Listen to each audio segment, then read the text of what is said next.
brûler comme ça dans l'air, qui ne sert à rien, qui ne peut pas être commercialisé, qui ne peut pas être exploité commercialement, qui ne peut pas être exploité tout court parce que c'est du gaz qui est brûlé. Donc l'idée des Français de récupérer une partie de ce gaz pour pouvoir le vendre, pour pouvoir le transférer à l'étranger, etc. et le commercialiser, l'exporter. Aller d'un côté. Et de l'autre côté, les Français essaient de négocier un accord. On apporte la technologie nécessaire pour récupérer le gaz torché et à condition que vous nous le vendez à nous-mêmes lorsqu'on va vous aider à le récupérer. Mais bon, le mouchki, c'est que le problème, je veux dire en arabe ou en français, c'est que l'Algérie n'est pas gagnante dans ce nouveau partenariat privilégié. On parle de visa, on parle de gaz, on parle de coopération sécuritaire, on parle des jeunesses de deux pays, comment améliorer la mobilité des jeunes, comment la France va aider les artistes algériens, comment la France va aider le cinéma algérien. Mais en fait, on ne parle pas d'investissement économique. L'Algérie n'a pas besoin de visa. L'Algérie a besoin d'investissements pour créer des emplois et créer de la richesse. Nous n'avons pas besoin de plus de visas, on s'en fout des visas. Les visas, quand on donne plus de visas, c'est quoi? C'est les étudiants algériens qui vont partir, c'est les cerveaux algériens qui vont partir, qui vont s'établir en France. On est entre 8000, 4000, on parle l'Algérie avec la France négocier un quota de 8000 visas pour les étudiants, les artistes et les intellectuels, etc. Mais ces 8000 Algériens risquent de partir en France, de ne jamais revenir. C'est bête quand même ce qu'on fait le régime algérien. Au lieu de parler que de visas, ou de coopération sécuritaire pour la lutte, parce que c'est toujours la lutte contre l'immigration clandestine, les accords judiciaires, les extraditions des criminels qui commettent des délits en France ou là en Algérie, ça sera abordé énormément, ça c'est un point important dans les relations franco-algériennes, mais la dimension économique, les enjeux économiques, personne n'en parle. On oublie que les Algériens n'ont pas besoin de visa ou là uniquement ils ont besoin d'emploi. Ils ont besoin d'abord et avant tout d'emploi. Ouais, d'où les emplois, c'est eux qui font la richesse de notre pays, d'emplois et de salaires. Nous sommes un pays de 45 millions d'habitants, avec beaucoup de jeunes, avec énormément de jeunesse. On fait 1 million de bébés. Redoit la croissance démographique importante dans notre pays, fait en sorte que chaque année, nous avons de plus en plus de jeunes qui ont besoin de travailler. On va leur donner quoi? On va leur donner des visas pour qu'ils partent tous en France. On ne fait pas que 8000 jeunes, on a des centaines de milliers de jeunes. Le taux de chômage à Jmaha, nous avons pratiquement 5 millions de chômeurs. Officiellement, nous avons dépassé la barre des 4,5 millions de chômeurs depuis plusieurs mois. Là, on arrive à 5 millions de chômeurs. Les 5 millions de chômeurs, ils ont besoin de boulot, ils ont besoin de travail. Il faut leur donner des solutions. Donc, quand on a un partenaire aussi important comme la France, entre 7e ou la 6e puissance économique, c'est selon, peut-être même 8e, parce qu'il y a l'Inde aujourd'hui qui a bousculé un petit peu le classement des grandes puissances économiques, mais la France reste un investisseur important en Afrique. Là, quelles sont les sociétés françaises qui vont s'installer en Algérie? Quelles sont les industries que nous allons pouvoir développer en Algérie en partenariat avec les sociétés françaises? Quel est le transfert de technologie, le transfert de savoir-faire?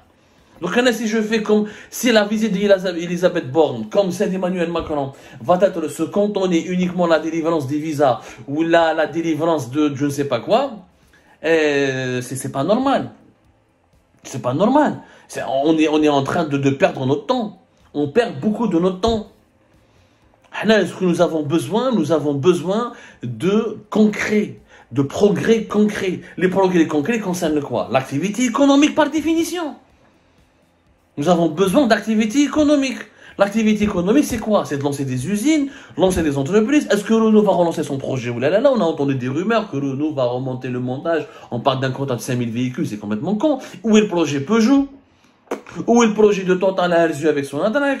Où sont les autres projets français en Algérie? Pourquoi les Français au Maroc créent beaucoup plus d'emplois qu'en Algérie? Pourquoi ils investissent beaucoup plus au Maroc qu'en Algérie? Nous avons donné les chiffres à la maintes reprises. C'est pas la peine de les répéter, ça fait mal au cœur. L'Algérie investit plus, la France investit plus en Égypte qu'en Algérie. Alors que c'est avec nous que la France a des relations historiques et avec une profondeur humaine importante. Donc la visite d'Elisabeth Borne risque d'être un échec encore une fois pour l'Algérie. Les Français vont venir, ils vont régler leurs affaires. Les Français, ce qu'ils veulent, c'est simple.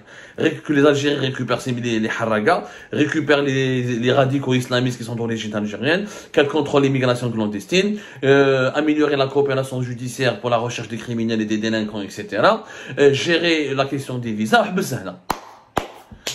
Et en échange, pour nous calmer, la France va nous distribuer quelques visas, va nous quelques visas, etc.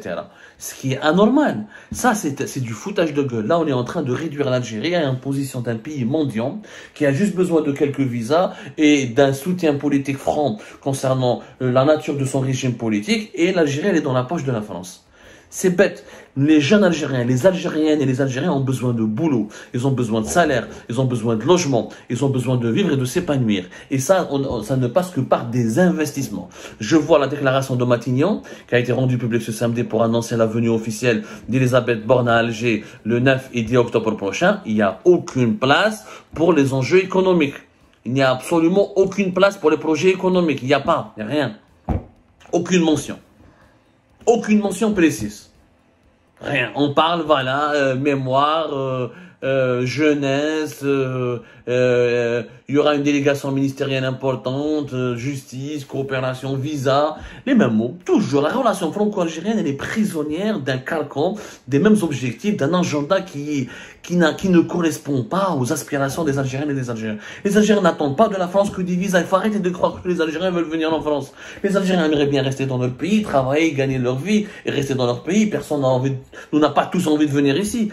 Qui ne veut pas rester dans son propre pays, le développer et vivre d'un salaire digne de ce nom. Mais pour cela, il faut qu'il y ait des investissements étrangers importants. Il y a la part du pouvoir du gouvernement algérien qui doit faire des investissements productifs et pour développer la production locale, mais aucun pays au monde ne s'est développé sans les investissements étrangers. Aucun pays au monde. Aucun pays au monde. Donc nous avons besoin d'investissements étrangers. Et comme la France a un rapport historique et profond et important avec nous, et ben voilà. Il faut en profiter. Si on n'en profite pas maintenant, cette opportunité que la France veut se rapprocher avec l'Algérie, bah demain la situation énergétique mondiale va changer, parce qu'il ne faut pas être con, nous ne sommes pas naïfs. Si la France veut améliorer ses rapports avec l'Algérie, parce qu'il y a la guerre en Ukraine. Parce qu'il voit bien que Vladimir Poutine menace l'Europe, il leur fait du chantage. Mais demain, si la guerre en Ukraine elle est réglée, ou elle est gagnée, ou elle est dépassée, vous allez voir que l'attitude de la France va changer radicalement à l'égard de l'Algérie. Et là, les Algériens vont gagner quoi? On va gagner quoi? Plus de visas? On va récupérer nos migrants clandestins? On va gagner quoi? Pas un seul projet industriel. Avec toutes les entreprises françaises, tout le savoir-faire français, nous n'avons pas arraché un seul investissement direct pour créer des quelques centaines d'emplois. Soyons sérieux. De haut niveau, il regroupe l'ensemble des membres du gouvernement algérien et français pour étudier des dossiers qui relèvent de plusieurs secteurs du pays, justice, développement économique,